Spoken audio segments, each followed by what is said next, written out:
அப்பப்பா இந்த ட்விஸ்ட்டை நான் எதிர்பார்க்கவே இல்லையப்பா. வேற லெவல்ல ட்விஸ்ட் பண்றீங்களே விஜய் டிவி. எதிர்பார்க்கவே இல்லை.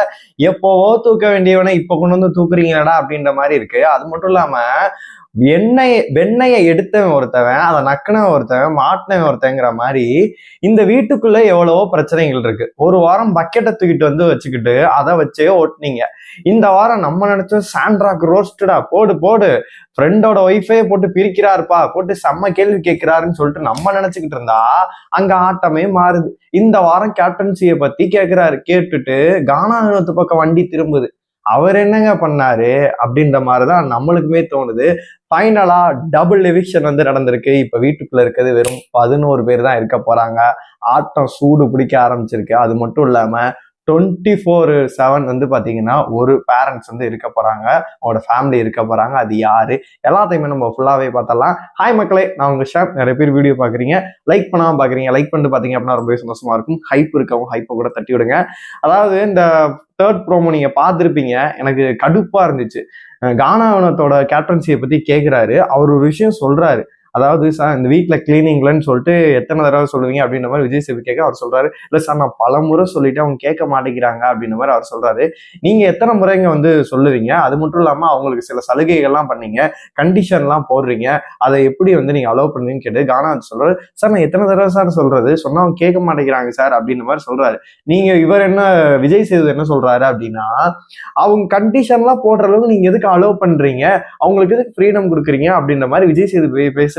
இந்த விஷயத்துல விஜய் சேது ஒரு விஷயத்த புரிஞ்சுக்கணும். கானா வினோத் என்ன கன்வே பண்ண வராரு அப்படின்னா, சார் நான் சொல்லதான் முடியும், இவங்க என்ன அடிக்கவா முடியும், சொன்னா கேட்க மாட்டானுங்க, நீங்க சொல்லியே கேட்கிறானுங்களா, நான் சொல்லி கேட்டுருவானுங்களானுங்க, சும்மா பேருக்குன்னு தலைன்னு இருப்போம் வீட்டுக்குள்ள. ஆனா இவங்க சொல்றது அவனுங்க பேத்தி தான் ஆடுவானுங்க. நம்மளாம் அதெல்லாம் தலையிட்டோம் அப்படின்னா அதெல்லாம் கண்டுக்கவே மாட்டானுங்க. அவனுங்க ஒரு ரூல் போட்டு வச்சிருப்பானுங்க, அதுக்கேற்ற மாதிரிதான் நம்ம நடந்துக்கிற மாதிரி இருக்கும். லிட்ரலி வீட்டுக்குள்ள தலையா எதுவுமே பண்ண முடியாது. ஏன் திவ்யா அவ்வளவு இது பண்ணாங்க, அவங்களால இது பண்ண முடியும். அமிதால என்ன பண்ண முடிஞ்சுச்சு? இந்த வீட்டுக்குள்ள தலையா இருந்து யாரால என்ன பண்ண முடிஞ்சுச்சு? இந்த சீசன் மட்டும் இருக்கிறதுலே ஒஸ்டா தான் போயிட்டு இருக்கு. நம்ம பல டைம் சொல்லிட்டோம், ஒருவேளை பார்வதி தலையான இந்த வீடு 2 இருக்கும் அப்படின்னு மாதிரி நம்ம சொன்னோம். அதுக்கான வாய்ப்பே கிடைக்கல. இந்த வாரம் மேபி சான்சஸ் இருந்துச்சு, கமருதீன் விட்டு கொடுத்துருந்தா. ஆனா கமருதீன் விட்டு கொடுக்கவே இல்லை. அந்த இடத்துல செல்ஃபிஷாவே நடந்துக்கிட்டாரு அப்படின்னு சொன்னா. இப்ப பாத்தீங்கன்னா கானா வினோத் பக்கம் வண்டியை திருப்பி அவரை ரோஸ்ட் பண்ணிட்டு இருக்காரு. என்னைய பொறுத்த வரைக்கும் இன்னைக்கு ஃபுல்லா வச்சு சாண்ட்ரா அண்ட் கானா வினோத்தை வச்சு ஓட்டிடுவாரு. அதன் பிறகு நம்ம ஃபைனலா ஆவலுடன் எதிர்பார்த்து கொண்டிருந்த சாண்ட்ரா எவிக்ஷனாவும் நினைச்சிட்டு இருந்தேன். எனக்கு அப்பயே பத்தி சொல்லுச்சு. ஆனா மக்களே 4 பேர் பாத்தீங்கன்னா டேஞ்சர் ஜோன்ல இருந்தாங்க. சாண்ட்ரா, கனி, ஆதிரை, எஃப்ஜே, இவங்க 4 பேரும் பாத்தீங்கன்னா டேஞ்சர் ஜோன்ல இருந்தாங்க. சிங்கிள் எவிக்ஷனா இருந்தது டபுள் எவிக்ஷனா மாறி இருந்திருக்கு, யார் வேணா போயிருந்திருக்கோன்றதா இருந்துச்சு. ஆனா எனக்கு அப்பயே தோணுச்சு, சாண்ட்ரா இவ்வளவு புரட்டி திட்டிட்டு வெளியில அனுப்புவாங்களா? ஆல்மோஸ்ட் நிறைய வாரம் கேட்கவே இல்லையே, நீங்க பயந்தீங்க தானே சாண்ட்ரா? ஆமாங்க சார், நான் பயந்துட்டு சார் அப்படின்னு சொல்லிட்டு நடிப்பாங்க.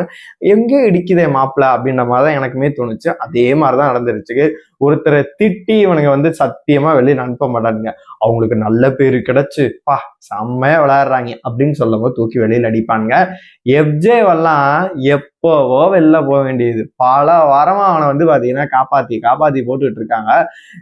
பேசாம பருத்தி மூட்டை குடோன்ல இருந்துக்கலான்ற மாதிரி ஆதிரை வராமலே இருந்திருக்கலாம். அதாவது மிட் வீக் எவிக்ஷன் ஒன்று நம்ம சொல்லிட்டு இருந்தோம். அதே மாதிரி பாத்தீங்கன்னா அது நடக்கவே இல்லை, அதை கேன்சல் பண்ணிட்டானுங்க. அதே மாதிரி ஒரு வாரம் டபுள் எவிக்ஷன் சொல்லும் போது ஆதிரை போவாங்கன்னு சொன்னா அப்பயுமே போல, எஃப்ஜே போவாருன்னு சொன்னோம் அப்பயுமே காப்பாத்திக்கிட்டே இருந்தாங்க.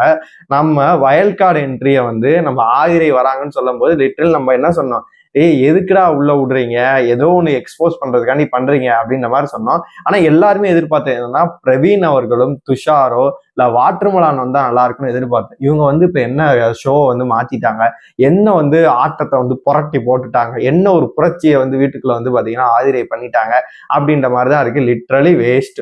எதுக்கு பருத்தி மூட்டை குடோன்ல இருந்துக்கலான்ற மாதிரி அவங்க வெளியிலே பேசாம இருந்திருக்கலாம். தேவையில்லாம ஒருத்தவங்களை விட்டு இப்ப எவிக்ட் பண்ணிட்டு இருக்கீங்க. இந்த இடத்துல அமித்தையோ இல்ல வேற யாரையும் கூட எவிக்ட் பண்ணிருக்கலாம் அப்படின்ற மாதிரிதான் தோணுது. இப்ப வீட்டுக்குள்ள 2 பேர் எவிக்ட் ஆயிருக்காங்க. ஒன்னு எஃப்ஜே அண்ட் ஆதிரை 2 பேருமே எவிக்ட் ஆயிருக்காங்க. இப்ப வீட்டுக்குள்ள 11 பேர் இருக்காங்க. ஃப்ரீ டாஸ்க் முடிஞ்சோடனே மேபி மிட் வீக் எவிக்ஷன் இருக்கிறதுக்கான வாய்ப்புகளும் இருக்கு.